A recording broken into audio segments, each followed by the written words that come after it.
Hello दोस्तों, स्वागत है आपके अपने चैनल एसएससी प्रीडिक्शन में।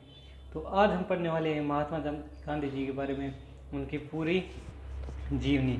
तो शुरुआत करते हैं। सबसे पहले महात्मा गांधी जी का जो जन्म हुआ था वो हुआ था 2 अक्टूबर सन 1869 में।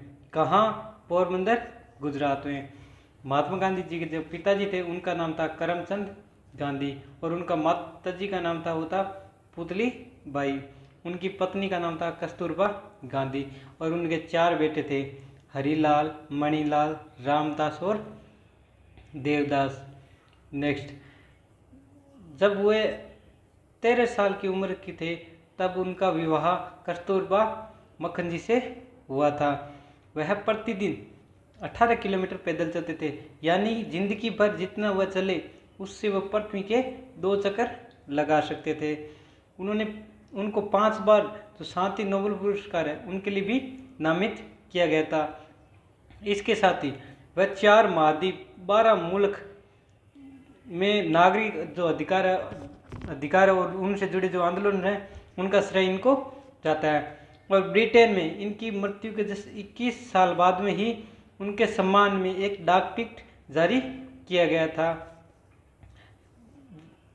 इनको जो महात्मा गांधी को फ्री इंडियर गांधी है वो किसने कहा था? वो का अबुल अहमद ने इनको फ्री इंडियर गांधी का उपाधि दी थी। अब पढ़ लेते हैं महात्मा गांधी जी के सत्याग्रह। तो सबसे पहला प्रारंभिक सत्याग्रह सबसे पहला था वो था चंपारण सत्याग्रह। उस समय ये चंपारण का ये बिहार में है। उस समय किसानों को एक अनुबंध देना पड़ता था। इसका 3/20, इसका मतलब है 20 कट्टे में से 3 कट्टा। इसका मतलब होता है आपके 20 में से 3 भाग पर जो नील की खेती करनी है वो उनके लिए बाध्य था। इसे ही 3 कट्टिया पद्धति के नाम से जाना जाता है। किसान इससे छुटकारा पाते थे क्योंकि जिस जमीन पर एक बार नील की खेती हो गई उसके बाद वहाँ पर कोई भी और फसल नहीं बा सकते। उसके बाद वहाँ पर जितनी भी फसल होगी वह नष्ट हो जाएगी और वो जो जमीन है वो बंजर हो जाएगी। और इससे छुटकारा पाने के लिए जो गांधी जी को निमंत्रण किया था तो वो किसने दिया था? वो दिया राजकुमार शुक्ल ने। तो जो गांधी जी को उन्होंने आमंत्रण किया था कि आप यहाँ हमारे आइए और आंदोलन कीजिए। तब गांधी जी ने सत्याग्रह शुरू किया। सरकार उनके आगे झुकी भी और जांच हुआ। जांच के बाद में ये तय हुआ कि किसानों की जो भी कर वसूली की गई है उनका 25% जो हिस्सा है उनको वापस दिया जाना चाहिए। इससे प्रभावित होकर जो ये आंदोलन था, इससे प्रभावित होकर रविंद्रनाथ टैगोर ने जो गांधी जी का महात्मा की उपाधि दी थी। नेक्स्ट आता है चंपारण सत्याग्रह। जो होता है वो प्रारंभ कहाँ से होता है इसके? तो जो सत्याग्रह हुआ था उसकी जो प्रेरणा है वो गांधी जी ने कहाँ से ली थी? वो ली थी वो डेविड थ्रो के एक निबंध है डिसोबीडियंस में। वहाँ से उन्होंने इस चंपारण जो सत्याग्रह उसकी प्रेरणा ली थी। गांधी जी ने सत्याग्रह का जो प्रथम जो प्रयोग है वो कहाँ किया था? जहाँ वो पढ़ाई करके आए थे दक्षिण अफ्रीका में। फिर जब दक्षिण अफ्रीका से जब भारत लौटे थे, कब? 9 जनवरी 1915 को। और इसी दिन को हम भारतीय प्रवासी दिवस के रूप में मनाते हैं। और उनके जो राजनीतिक गुरु थे वो कौन थे? वो थे गोपाल कृष्ण गोखले। और भारत में जो उनका प्रथम सत्याग्रह था वो भी हमने पढ़ा था, वो था चंपारण बिहार में। फिर जब ये भारत आए तो गोखले जी ने सलाह दी थी कि आप पहले भारत का भ्रमण करिए। तभी गांधी जी ने 1915 और 1916 2 सालों तक भारत का भ्रमण किया था। उसके बाद उन्होंने 1917-1918 के बीच 3 प्रमुख आंदोलनों का नेतृत्व भी किया। नेक्स्ट, जो चंपारण सत्याग्रह होता उससे आगे क्या होता? उससे आगे हुआ था खेड़ा आंदोलन। वो कहाँ हुआ था? वो हुआ था गुजरात में। ये बात है सन 1918 ईस्वी में, जब गुजरात के खेड़ा जिले में एक जो विष्ण है वो अकाल पड़ा था। और इसके बावजूद सरकार ने जो मालगुजारी है वो प्रक्रिया बंद नहीं की। मालगुजारी मतलब वो एक तरह का कर होता था। इसके अपितु उन्होंने जो कर है वो 23% और बढ़ा दिया। 23% और बढ़ा दिया। जबकि जब राजस्व व्यवस्था होती है उसके अनुसार यदि कहीं पर भी कोई फसल का उत्पादन 1/4 से अगर कम होता है तो वहाँ की सरकार, वहाँ के जितने भी किसान हैं उनका जो पूरा कर्ज है वो माफ़ करती है। लेकिन यहाँ तो ये सब उल्टा हो गया।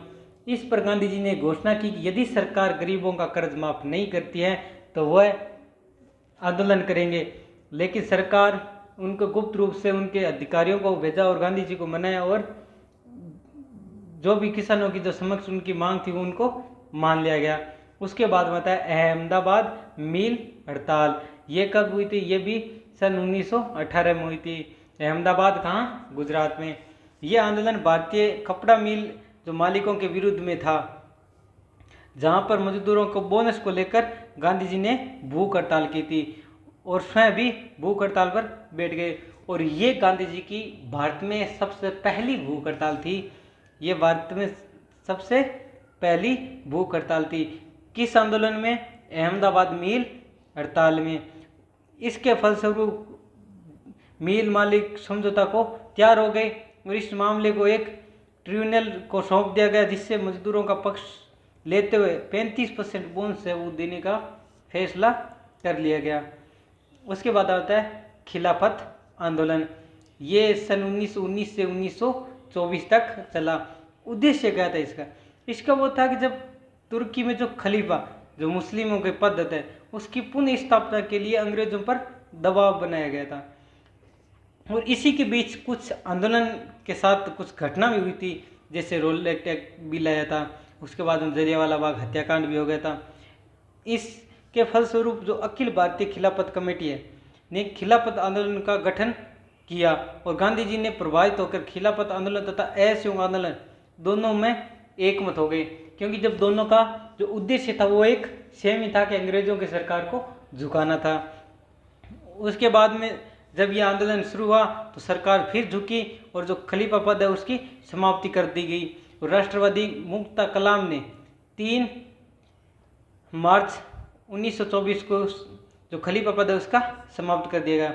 और इसके पीछे जो कारण देखिए, इन दोनों का जब असहयोग आंदोलन और खिलाफत आंदोलन साथ होने का जो कारण था वो भी देखिए। इससे गांधी जी ने धर्म की जो ऊपरी जो आवरण होता है उसको दरकिनार कर दिया और हिंदू और मुस्लिम जो भी थे उन दोनों को साथ लेकर चले और हिंदू मुस्लिम की एकता को आधार बनाते हुए उनको इकट्ठा लेके चले हुए थे। असहयोग आंदोलन जिसे बोलते हैं नॉन कोऑपरेशन मूवमेंट, वह कब था? सन 1920 में।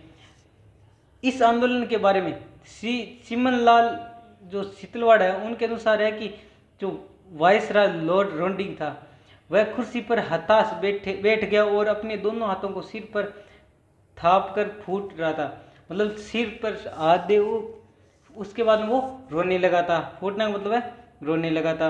और इस आंदोलन ने ब्रिटिश राज्य की जो जड़ों पर वो प्रहार किया था, क्योंकि इस आंदोलन के बाद में जो हिंदू मुस्लिम है वो एकता बरकरार हो गई। और इस आंदोलन के बाद महात्मा गांधी और पूरे भारत ने ये समझ लिया था कि अंग्रेजों को भारत से निकालना इतना मुश्किल भी नहीं है जितना हम समझते थे। और इस आंदोलन से अंग्रेजों को भी लग गया था कि हमने कहीं ना कहीं गलती की और उस गलती का जो खामियाजा है वो हमें अब भुगतना पड़ रहा है। उद्देश्य था कि ब्रिटिश भारत में राजनीतिक, आर्थिक और सामाजिक संस्थाओं का बहाल करना और जो शासन की मशीनरी है उसको ठप करना। तो गांधी जी का मेन उद्देश्य क्या था कि जो भी ब्रिटिश हमारी राजनीतिक, आर्थिक और सामाजिक संस्थाओं में जो हस्तक्षेप कर रही है उनसे उनको बाहर निकालना और उनकी जो मशीनरी है उनको पूरी तरह ठप करना। इसके लिए उन्होंने योजना भी बना ली थी कि जितने भी सरकारी जो कर्मचारी है वो आज से काम पर नहीं जाएंगे, क्योंकि अगर काम पर नहीं जाएंगे तो उनका जो काम कार्य वो वहीं ठप हो जाएगा। इसका आरंभ हुआ था 1920 में राष्ट्रीय कांग्रेस के जो कलकत्ता अधिवेशन था उसमें इसका प्रारंभ हुआ था। नेक्स्ट, असहयोग आंदोलन के सफल होने के लिए कुछ प्रयास थे। इसमें क्या क्या थे कि सरकारी जो उपाधियां हैं या वैज्ञानिक और अवैतनिक पदों का उनका सब भी ने त्याग कर दिया था। और जो सरकारी उत्सव है या दरबार जो सम्मिलित होते थे उनमें भाग लेना मना कर दिया। कहीं भी दरबार होते तो भारतीयों ने कहा हम नहीं आएंगे।